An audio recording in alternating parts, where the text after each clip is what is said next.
Hi guys, welcome to another video from Overbite Gaming, and today we're taking a look at Cronos New Dawn. The New Dawn? New Dawn? The New Dawn? It's one of the two. Who cares? It's a subtitle. Cronos! So Cronos is made by Bloober team, who have recently done the rather good Silent Hill 2 remake, previously having done games such as Medium and the Blair Witch Project. Was it the Blair Witch Project? It was a Blair Witch game. There we go. Both of which were good, if not really great, but they were decent games. Nothing that could really challenge me for being like really enthusiastic about them. But then they did Silent Hill 2, which was a great game. I know a lot of purists have problems with it. I'm not a particular purist of Silent Hill 2. I have finished both versions of it, but I like what they did with it, and it certainly sort of brought it up to modern day sort of specs, if you like. I mean, it certainly did a better job than the HD remaster that came out on like PlayStation 3 that I played. So there's that. So now they've done a sort of an original game of their own, which is nice. And it's Cronos the New Dawn, or fuck it. I have no idea whether it's a definitive article or not. So you play the Traveller, a woman in what looks like a diving suit with a very vagina-like opening on the front of it, which is kind of weird. It kind of looks like a bollock with a vagina on it. I'm not... It just does. That's the only way I can describe it. So there's that. The game is quite difficult. I found it hard, put it that way. It's not... When I play games, it means I've come home from work. I just want to sit back, maybe have some gin and coke, you know, and just relax and play video games and get lost. So I'm not particularly one for hugely challenging games. And from what I've been reading, this isn't a hugely challenging game, but it is a challenging game, I would say. So I had to work harder than I normally would for it. It's not Dark Souls, but you need to be very circumspect. It is a survival horror game. In most of them, like, you know, Resi 2 and 4 that have recently come out, you start off weak, but then you get better guns and you have more ammo, and by the end of the game, you know, you're kind of breezing all the regular enemies, no problems, because you've built up a stockpile. In this, not so much the case. At least I didn't find it to be much the case. You start off, you have very limited inventory spaces. You can only carry maximum amounts of ammo overall. So even then, well, sorry, the clip in your gun overall can only have a certain amount of ammo. I think it starts at 6. And you need to charge it as well, because ammo is very limited in the game. The regular bad guys will take multiple shots to bring down without charging it, and even then it still takes like 2 or 3 headshots. The way you charge is you aim, you hold down the button, it waffles about the screen a bit to represent the charging, and then you let go and you fire a charged shot, or it just fires a charged shot, actually, you're thinking about it. And you really need to do that, because ammo is pretty scarce. You can manufacture your own ammo. There is a crafting system in the game. But even then, there's other stuff you'll want as well. So, like healing patches that you use to obviously heal yourself back up. You also need to make canisters, because you have this fire rig. So basically, one of the main tenets of the game is not to let the bad guys, who are called orphans, you know, like these splotchy mucus monster things with spikes, you don't want them to merge, and they can merge with dead bodies of other orphans, right? And you'll go into an area and there might be like several dead bodies on the floor, and the only way to get rid of them is to burn them. And you've got like this flame ring that does like a concentric flame ring, but it takes fuel to do that, which you can craft, and you have 2 basic crafting. You have like sort of mechanical gears and chemicals, and you use different numbers of those to make whatever you're crafting. When you start out, you'll also have a very limited amount of those. I think 3 is what you start with. You will be able to upgrade as you go along, and you'll be able to upgrade to have more stuff on you, more weapons you clip, fast charging times, that sort of jazz. You know what you would expect from a skill tree in this game, really. But the resources are so tight. You really need to think about every single round you spend. If you can get a orphan near like a red barrel, do it. In fact, try and get most of the orphans near that fucking red barrel, because you're going to need those bullets later. The first time it really changed you, I mean, I died to the very first orphan that it showed me. I was just like, oh dear, this does not bode well. It's just this one orphan and it killed me.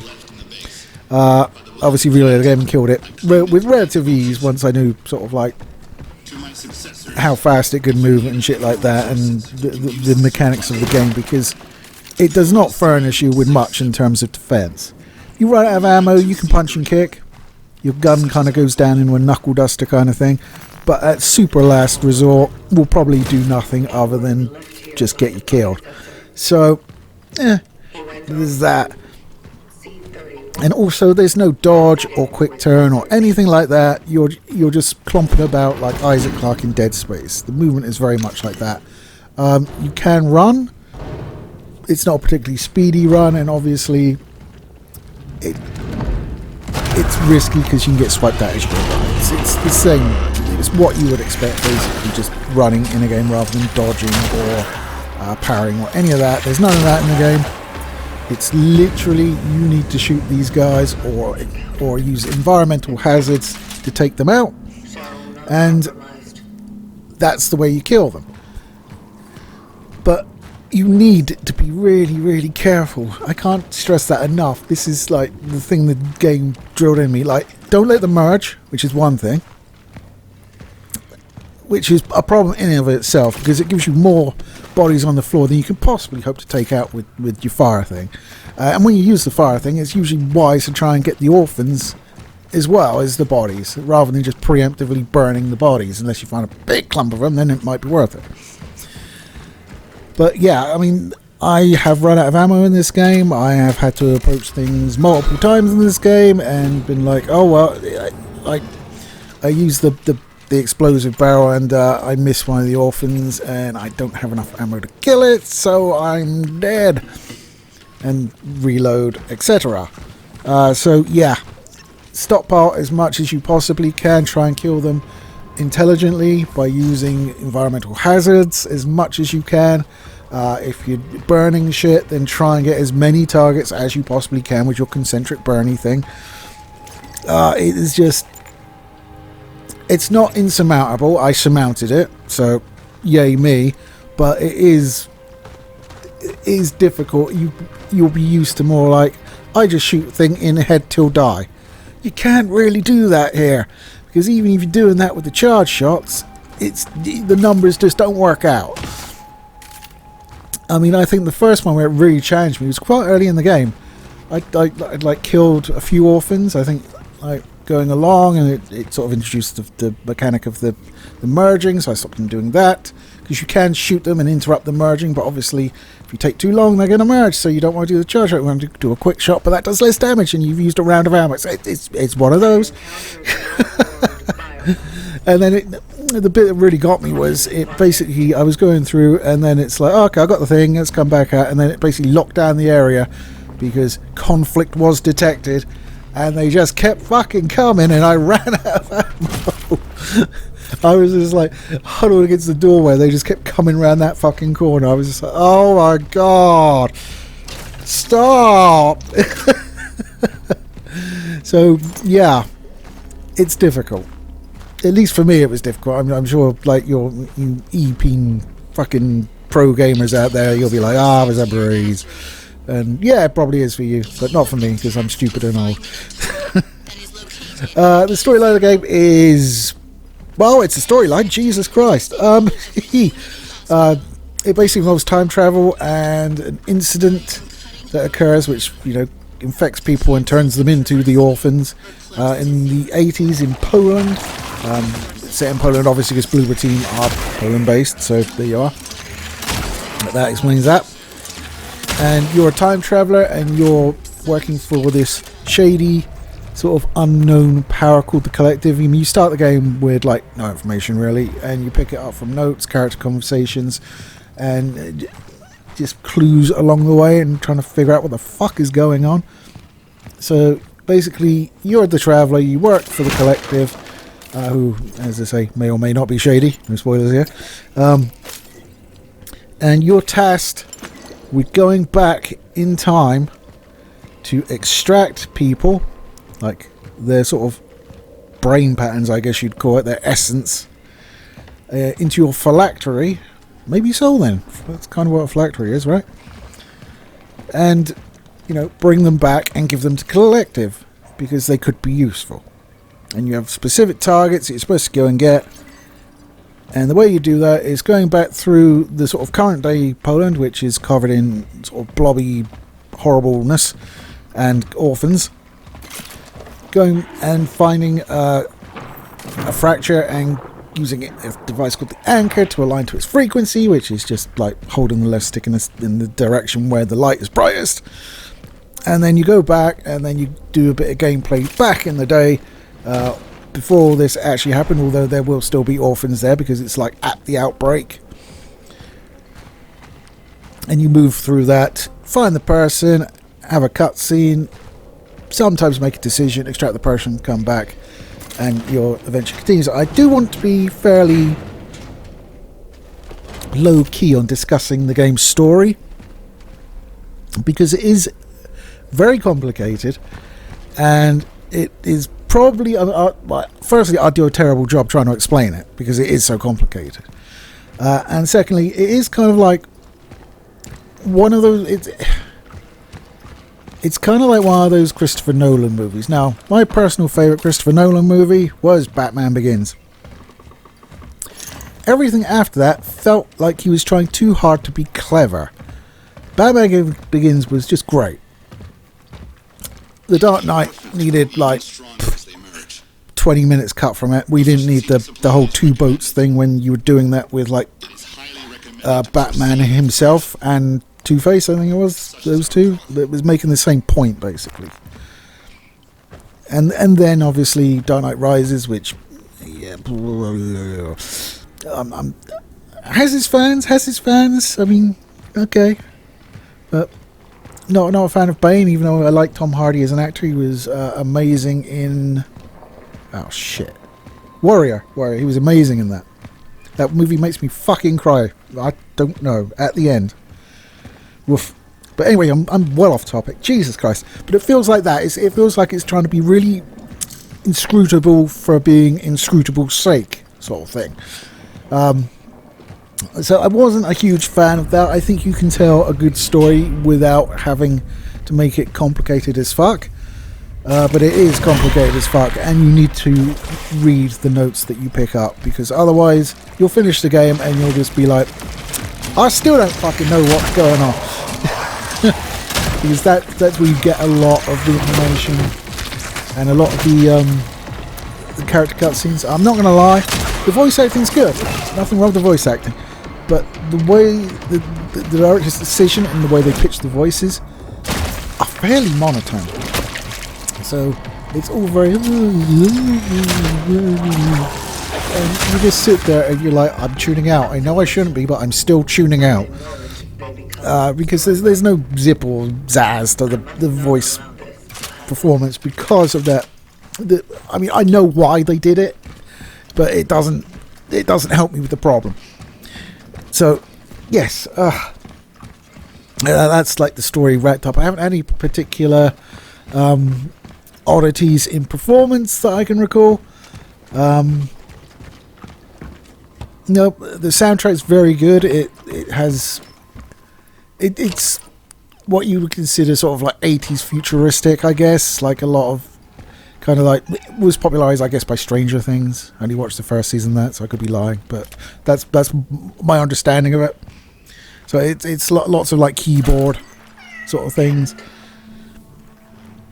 but it's fine. It works because, I mean, even going back to like 80s Poland, you're still in a high-tech suit with high-tech guns and doing high-tech things, so it doesn't really fit a place.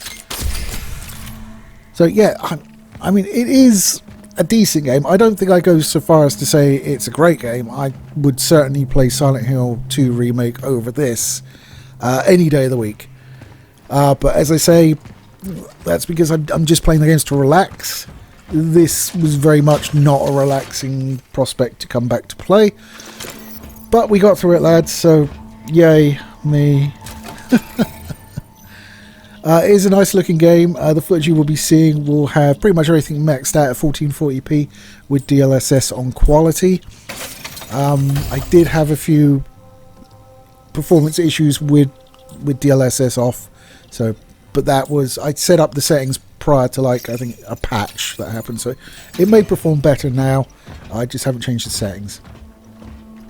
But I think I was receiving about 100 frames per second in indoor environments, which obviously went down on the outside. The orphans are actually quite sort of detailed in the fact that there's quite a lot going on with them, so yeah, they hit frame rate as well, but obviously not as bad as like being in an open environment, so there you are. So yeah, it's a good game. It's possibly not the game for me, but I recognise it is good. Bloober have always been able to do atmosphere really well, and that is the case again in this game. So absolutely no problems with it in that sort of regard. It felt amazing and atmospheric. It was just, I wasn't a fan of the gameplay.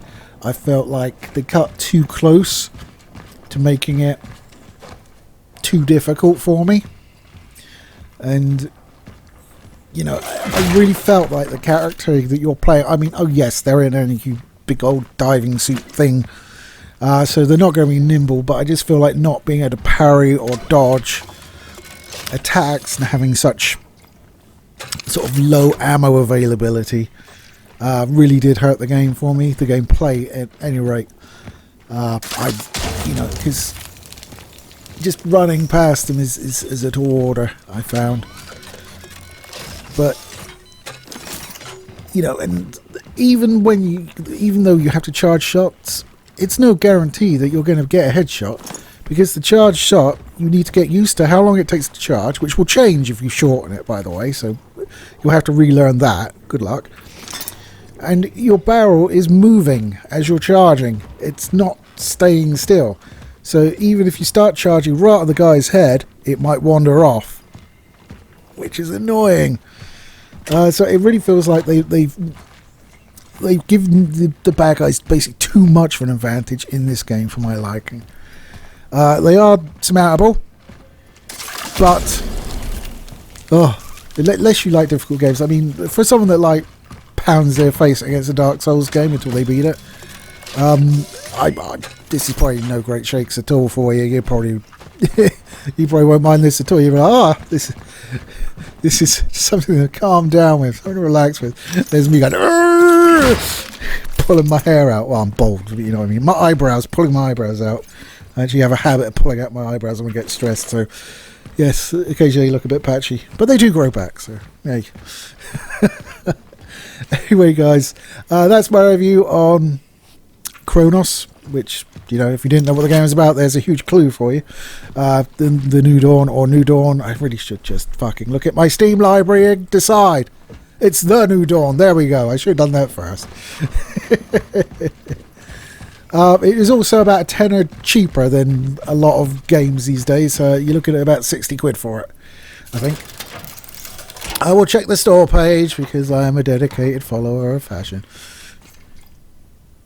No, so the base game, it's actually £50, so it's about £20 cheaper. So I was doing it a disservice and glad I looked. The deluxe version is £60, which is not the one I bought. Well, they did Observer as well. I think we did a Let's Play on that. So there you go. I also got, when I bought it, I'm not sure if this was a new pre-order thing, but I got Medium with it as well, because I played Medium on Game Pass previously, and now I was kind of confused because I went to see if that was sort of preloadable, and I'm like, wait, I've bought medium. Have I bought medium? And then I was like, no, I've got them both. Have I got them both? And I had to go back and look, and I was just like, oh, it gave me that for nothing. Okay. So I play a bit of medium while I was waiting because I bought it the day before it was due out. But yeah, I mean, I don't really have anything else to say. I'm just yapping. Cronos, hard but good, I'd say. I know it's floating a very positive Steam review, so I'm probably in the minority on this, which is unsurprising. But yeah, it's a good game. Just maybe not the game for me, I think is the best way to put it. Okay, guys, that's it.